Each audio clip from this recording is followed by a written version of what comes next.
ఇప్పుడు ఏమైపోయిందంటే భారత రాజకీయాలలో మరి ముఖ్యంగా నరేంద్ర మోడీ ప్రధానమంత్రి అయిన తర్వాత చాలా దుర్మార్గాలు జరుగుతున్నాయండి. జరిగి ఏమైంది, సన్ఫ్లవర్ గ్యాంగ్ ఎక్కువ తయారైపోయింది. ఆ సన్ఫ్లవర్ ఏంటంటే పొద్దు తిరుగుతుంది. ఈ పవర్ ఫ్లవర్స్ ఇవన్నీ ఇప్పుడు కాంగ్రెస్లో పోయిన వాళ్ళందరూ కాంగ్రెస్ని గెలిపిస్తారా అండి? గెలిపించడానికి పోతున్నారా? ఎందుకు పోతున్నారు? వాళ్ళు వాళ్ళ స్వార్థం కోసం, వాళ్ళ పనుల కోసం, వాళ్ళ పైరవీల కోసం, వాళ్ళ స్వలాభం కోసం పోతున్నారు. మీరు చెప్పిన దాంతో నేను అన్నిటితో ఏకీభవిస్తున్నాను, ఒక పాయింట్ ఏకీభవిస్తలేను.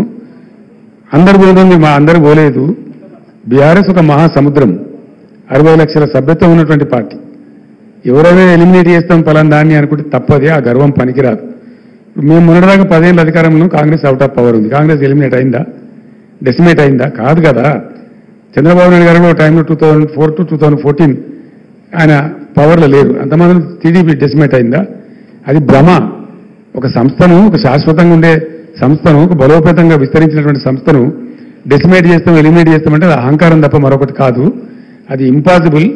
అందులో బీఆర్ఎస్ను డెసిమేట్ చేయడం అనేది ఒక 1,00,000 రేవంత్ రెడ్డిలు, 1,00,00,000 ఇంకో వచ్చినా ఏం ఎంతగా మనం కూడా ఫరక్ పడతండి. Sir assembly